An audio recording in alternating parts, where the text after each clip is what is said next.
Back when we were first married, my husband and I lived in Nicaragua for several years. And in Nicaragua, they eat a type of cheese that is called cuajada. Cuajada is a soft, fresh cheese. It's super basic. All you need is milk and rennet. This is the most basic cheese and it's practically instant. So if it is like 3 o'clock, 4 o'clock in the afternoon and you want cheese for your supper, I've got you. Make cuajada. It is super fast, super easy, and very, very delicious. I actually like it better than queso fresco. I like it better than all the other fresh cheeses. Like this is the one that I like to go with. The first thing you do is you heat up milk. I'm just doing a gallon of milk to 90 degrees. This goes pretty quickly, so you do not need, don't walk away from it too much. I recently asked the question on my Facebook group, Learn to Make Cheese, if anybody knew about cuajada, because I couldn't figure out how to make it. I couldn't find a recipe. I Googled and Googled and Googled and I couldn't get good guides for it. And then someone's like, well, here's a link. And I realized I hadn't Googled it in Spanish. I found some role models, followed it, figured out what I was doing wrong, what needs to be done differently. And now I feel much more confident in my cuajada making skills. Little secret here. I actually do not worry too much about sanitation when I'm making cuajada because in Nicaragua, the kitchen is like an open fire. If they're heating milk, which they're not, they just bring it in. They put it in a kettle. It's fresh milk every day. It's in a kitchen that has an open fire. There's chickens and pigs and dogs in the kitchen. There's no refrigeration. There's no electric heat in terms of like a cook stove and stuff. It is very bare bones. It's also well water that's not sanitized. I mean, not drinkable. Everything they're using is not up to standards. Like we think everything has to be just so. You make the cheese and then it's stored at room temperature. It's never refrigerated. The thing that helps to make it, preserves it longer is the salt. It's a very salty cheese and it will last for days. They just leave it out and you just eat it and it might get a little stronger, but it's totally fine. 90 degrees. For each gallon of milk, you use a 1/4 teaspoon of cuajada and then add that to the cheese or add that to the milk. I'm gonna dilute this with a little bit of water.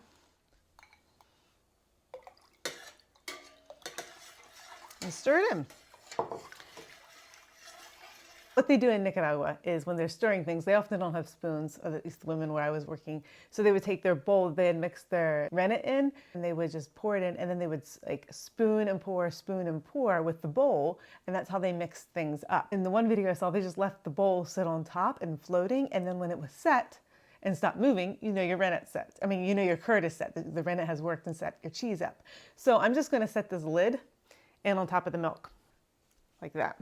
And so right now it's floating and it's moving, but in about 15 to 30 minutes, it should have stopped moving. And I don't even cover it with a lid because, you know, you don't need to. One other thing about rennet, in our community in Nicaragua, Doña Paula was the one who I would watch the most often, watch her make the cuajada. And they had their rennet, it was in I think it was in a piece of like a flask or a container up on the wall. And inside that was a piece of calf's intestine. And they would take the whey that was left over from making the cuajada, I think, if I understood it correctly, and put it into that container with the calf's intestine. And they would just keep using that as rennet and putting that back in the whey. It was like having your sourdough starter with flour and water. You use what you need, you put back in some more flour and water, and you just keep it going. That was how they had their rennet. It's moving, but not much. It kind of slows down. So it's not completely set. Getting close. Lift it up and there's a pattern. So I'm going to cut it to see if it actually is Curtis split. Oh, it's too slumpy yet. Well, that's split. Maybe I just didn't get it right. I'm gonna give it 5 more minutes. Just plop that back in there. See how it is? Another indentation. I'm gonna bring it down and lift up, and that splits more cleanly. Yep, there we go. So now you just break up the curd right off the bat. Just scoop it up and stir it.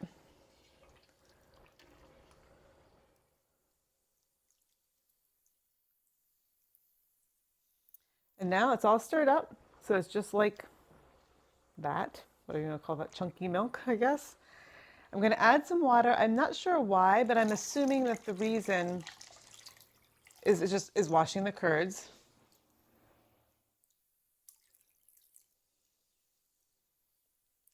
And now I'm going to let this sit for 10 minutes to let the curds start to knit a little bit. This is the part that's going to take the longest. All I'm going to be doing is I'm pressing the cheese down and I'm collecting it to one side. And I'm going to have to take some of this out. Hang on. That's not going to work. Go this way and put it in the pig bucket.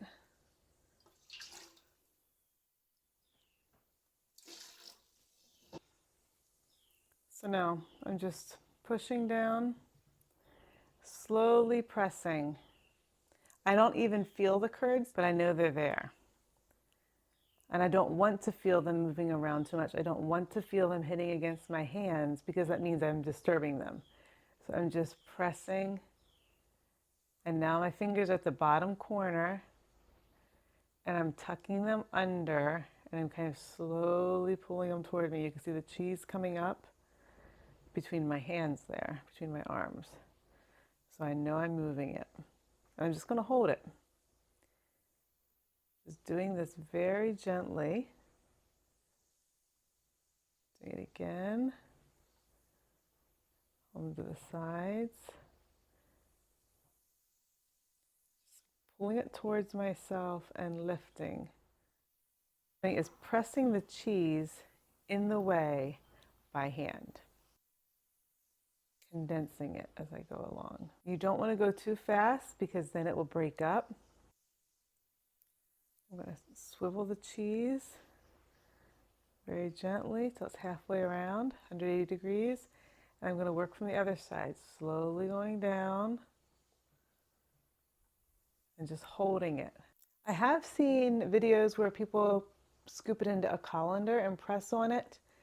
I'm not doing that because this is how I've seen people doing it in Nicaragua. It feels more authentic. You could put it in a bag, and I did on my website put it on a bag the first time I wrote about it and made it. But I'm not doing that now because this is a really fast cheese. And when you put it in a bag, it could take longer, and I wonder if that's just not quite as good. So now the cheese is all on this side. Spread my fingers out a little bit more and start pressing a larger quantity of it. Can you see how it's splitting there at the top? If I feel it squeezing out around my fingers, I kind of back off. I don't want to be losing it back into the way too much. I do not have this down to science by any stretch of the imagination. So this is just the best I am figured out to do it. I'm still learning to go by feel. Like right now I'm feeling more fluidities in the bottom. And I think my water was, I know my water was cooler than the cheese, so it might have been more like 70 degrees. And I don't know if that impacted it. Like the women in our community in Nicaragua would have been using all ambient temperature water. Well, I guess their well water was a little bit cooler, but it was up at the house in buckets, so it was probably room temperature. So now I'm going to take a chunk of this cheese, big old handful, more than your hand can hold. I'm going to start squeezing it.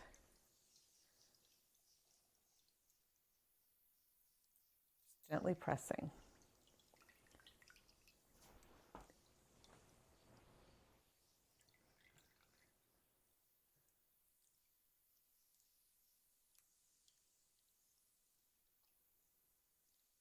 And it doesn't feel at first like much whey is coming out. I know you can see it, but it feels very juicy and thick and wet without much water. You don't want to squeeze too hard because you want to keep the mass together. As I go through this, what's going to happen is suddenly it's going to go from feeling like nothing's coming out to a whole bunch of stuff is coming out. The first time I made this most recently, it felt like not much was coming out, and then it suddenly felt like a whole bunch was coming, and so I kept squeezing and squeezing and squeezing, and so I was trying to get all the way out, all the way, all the way. Then my curds, when I amassared them, when I kneaded them, were so dry I cannot form them into the lumps of cuajada. So I took out too much whey. So you don't want to lose all the whey. So there's this tricky medium between squeezing out the whey and getting enough of it out and too much of it out. So just to be aware of that. What you can do is if you squeeze too much and you get too much whey out and it's too dry to stick together, you can just add some cream back into it. That's what I did. And it's delicious, but it's not right. You're not supposed to have to add anything back into it. It's getting to be like a nice ball. I'm squeezing harder.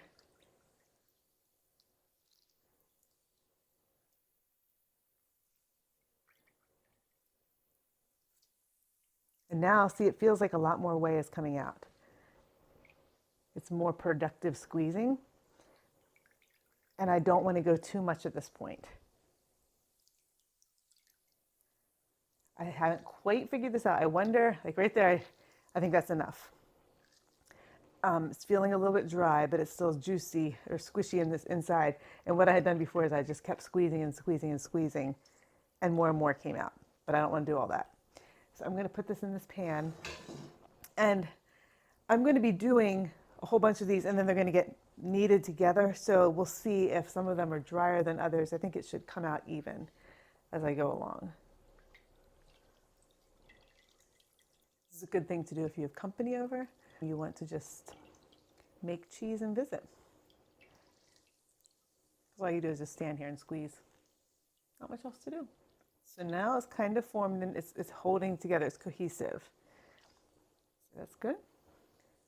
You can see waves coming out of those a little bit.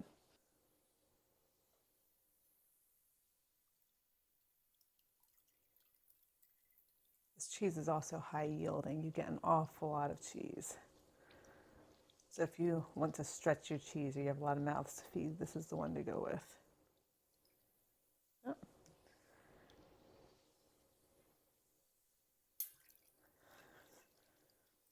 So much cheese. All right. There's still a lot in here. Wow. I missed a bunch. I guess I'll pour it into a colander. Just set this down right here.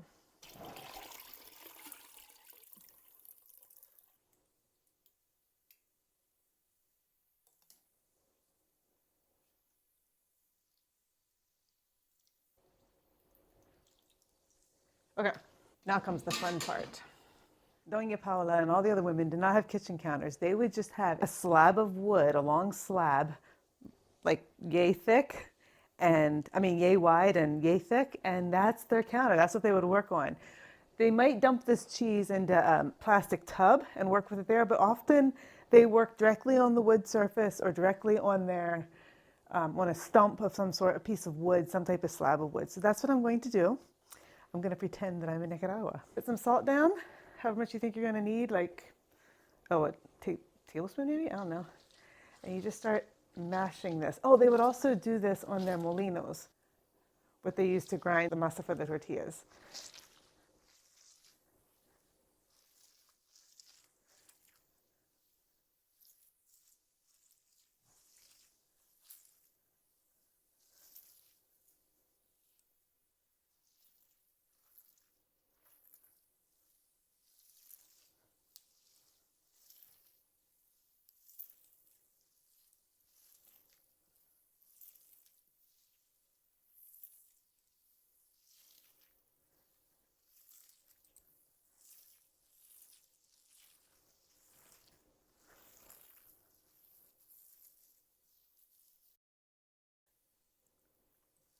And it's nice salty.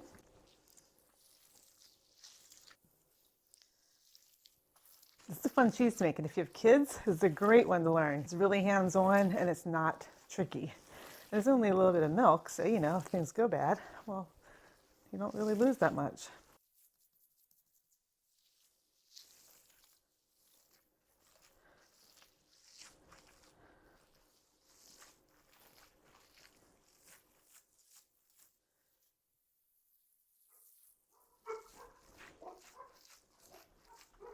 Let's see how the salt level is now. Oh, it needs more. You want it to be salty, like noticeably salty.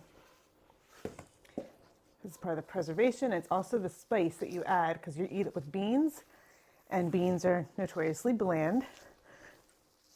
And then this adds the kick that you need. That's what cuajada looks like. It's supposed to be that texture. This is maybe the best I may get. You can make these as big as you want. I've seen them make them really small, like a person serving, and you make a whole bunch of these little fingers, cuajada fingers, like that. Boop.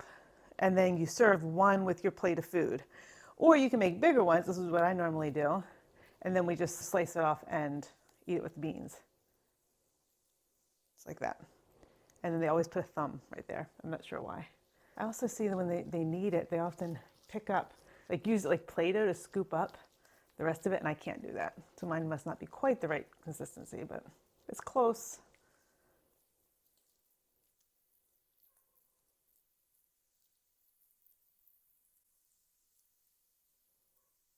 And splits on the side. I'm not sure what that means. Maybe I'm just pressing down too hard. So pretty. Little cheese babies. So in Nicaragua, you would buy them in the little tiendas, little ventas. You just get one or two of these, a half pound, however big they make them. And that would be your cheese, your cuajada. So this is good served with red beans, which I love. I love, love, love it with red beans. You can put it on top of a soup. You can eat it with your plate of scrambled eggs. You can, eat it with plátanos fritos, maduros, alongside a chicken dish. Oh, and the best way, this is one of my favorite ways to eat cuajada, is you have a thick corn tortilla that with the corn, not maseca flour, but like the actual corn that they soak in the lime, and then they grind it by hand, and then they pat out the tortillas. And their tortillas in Nicaragua in the campo are huge, they're like this big and really thick, a steamy corn tortilla with several slices of cuajada on top. Oh, it's so good. It's salty, it's cheesy, it's the corn. Oh, it's just delicious. That, my friends, is how you make cuajada. I really hope you give it a try and let me know what you think about it, because it's really simple to make. It's really fun. It's a good project and delicious. It's just the best fresh cheese ever.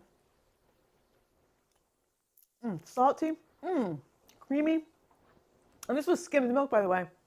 I didn't have extra cream in it. I'm making ice cream. Anyway, if you like this video, please give it a thumbs up. Thank you. And until the next time, 1 pound, 9.7 ounces. Great yield for cheese. I'm going to show you my favorite way, one of my favorite ways to eat cuajada. Actually, no, it is the favorite way to make cuajada, to eat cuajada. Of course, because we learned about it in Nicaragua, it's a Nicaraguan cheese. They eat beans all the time. It's going to be with beans. So here's a pot of beans. When you make your beans, salt, water, boil them. Once they're tender, you still have some broth above them. They're done. You like them. They're good. They have a good flavor, the right amount of salt. Yay.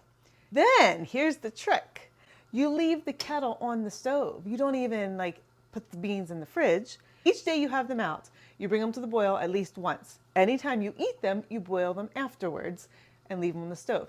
As you eat up your beans, they get lower and lower. The broth gets thicker and thicker. It gets a little bit saltier and more rich. It's kind of like a bean stew. Not even a stew, just like it's really concentrated, wonderful, saucy richness of beans and salt. That's all it is. It gets better and better and better. In Nicaragua, they keep theirs on the wood stove, and so it's also smoky. And oh my word, they're so delicious. And the older the beans are, the longer they've been cooking, the better they get. So these beans have been on my stove for, I don't know, a few days now at least. They're getting pretty good. This is a comal. Got it from Nicaragua when we were there.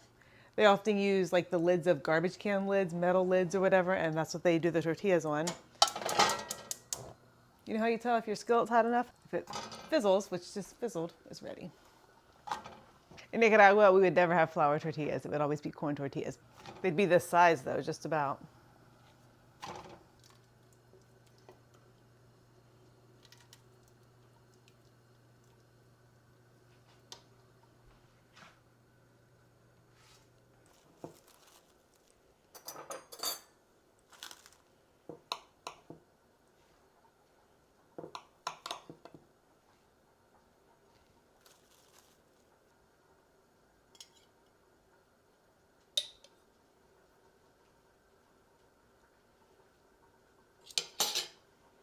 And that is a lunch of cuajada, tortillas and beans.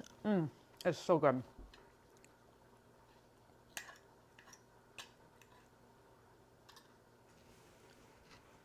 Beans are now bubbling. Give it a stir. Take the spoon out.